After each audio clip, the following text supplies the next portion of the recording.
Assalamualaikum warahmatullahi wabarakatuh. Selamat datang di channel Muhammad Samsudin. Di kesempatan kali ini saya akan melanjutkan cerita Selamat dari Tumbal Pesugihan part 11. Sebelum masuk ke ceritanya, jangan lupa subscribe dulu ke channel ini. Selamat mendengarkan. Tidak ada percakapan sampai kami tiba di parkiran dan masuk ke dalam mobil.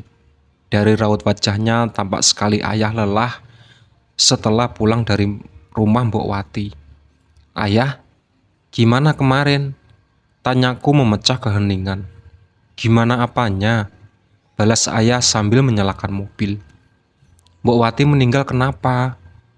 Kata dokter, kemungkinan kena serangan jantung. "Dokter tahu nggak kapan Mbok Wati meninggal?" "Kurang lebih 12 jam sebelum diperiksa di rumah sakit."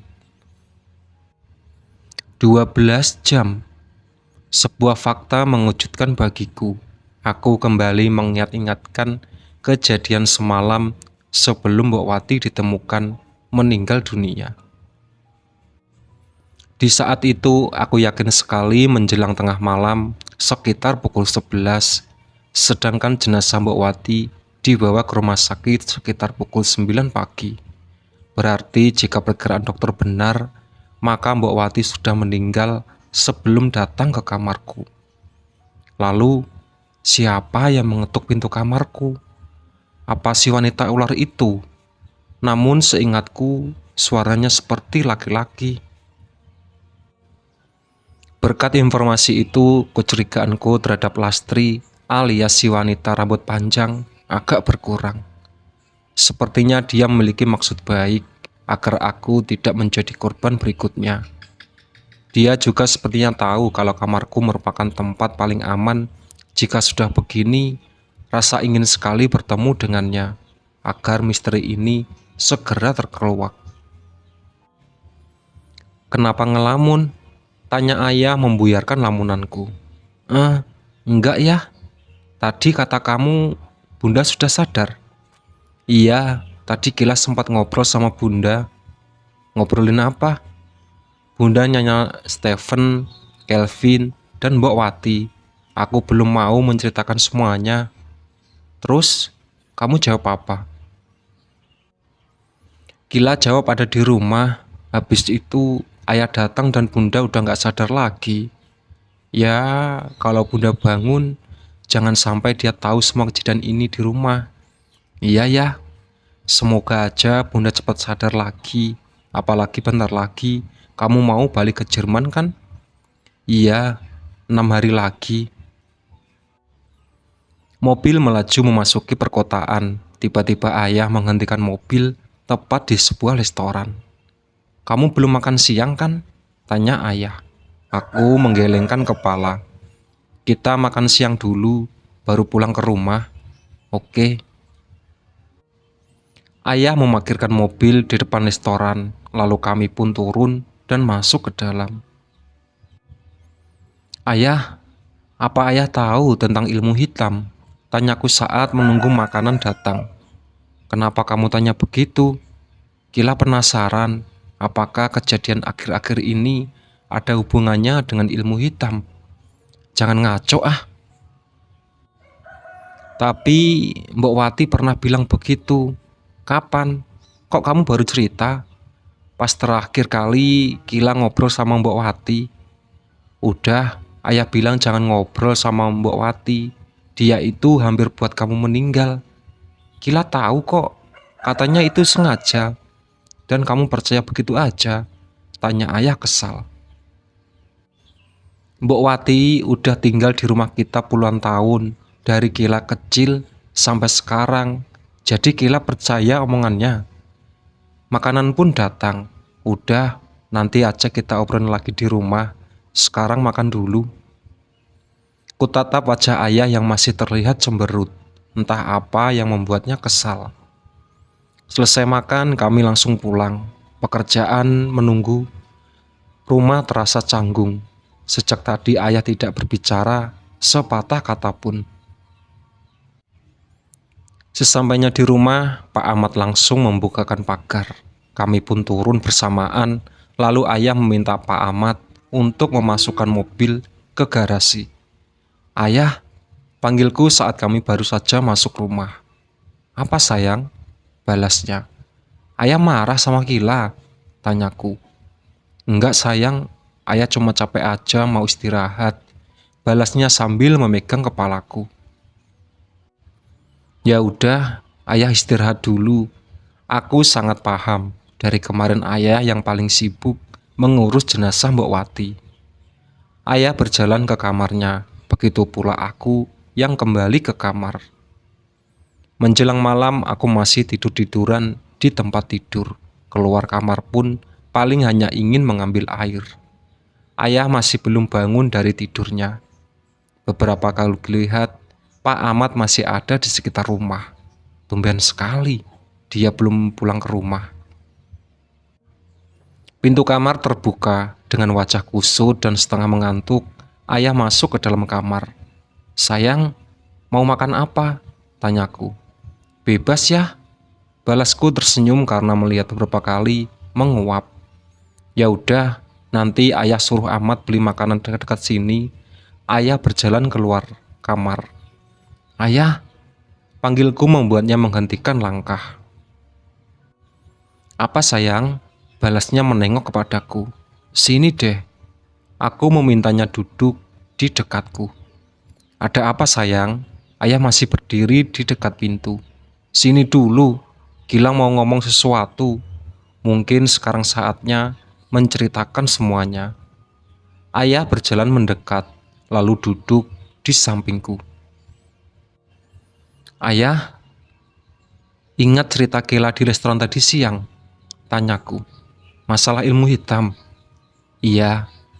"Mau bahas apa lagi?" "Nih, baca." Aku mengambil surat dari Mbok Wati di laci nakas, lalu memberikan pada ayah. "Apa ini?" tanya ayah bingung. "Baca aja dulu." Ayah memulai membaca surat itu. Wajahnya nampak serius. "Pesugihan," gumamnya. "Ahmad?" tanyanya sambil menatap wajahku. Aku menganggukkan kepala.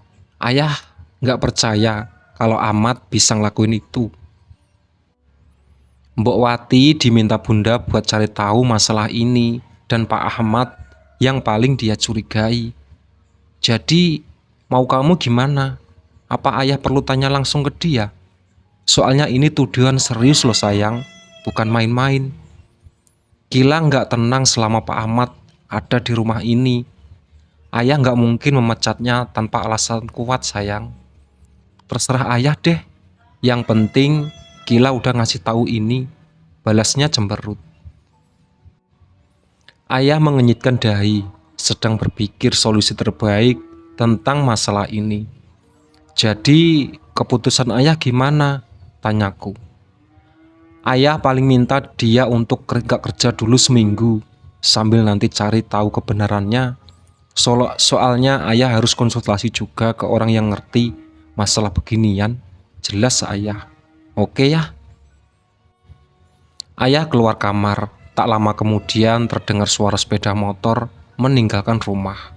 Artinya Pak Ahmad sudah pergi meninggalkan rumah. Setidaknya aku bisa merasa agak lega. Setelah Pak Ahmad pergi, ayah mengajakku keluar. "Ayah marah?" tanyaku karena melihat wajahnya yang terus cemberut.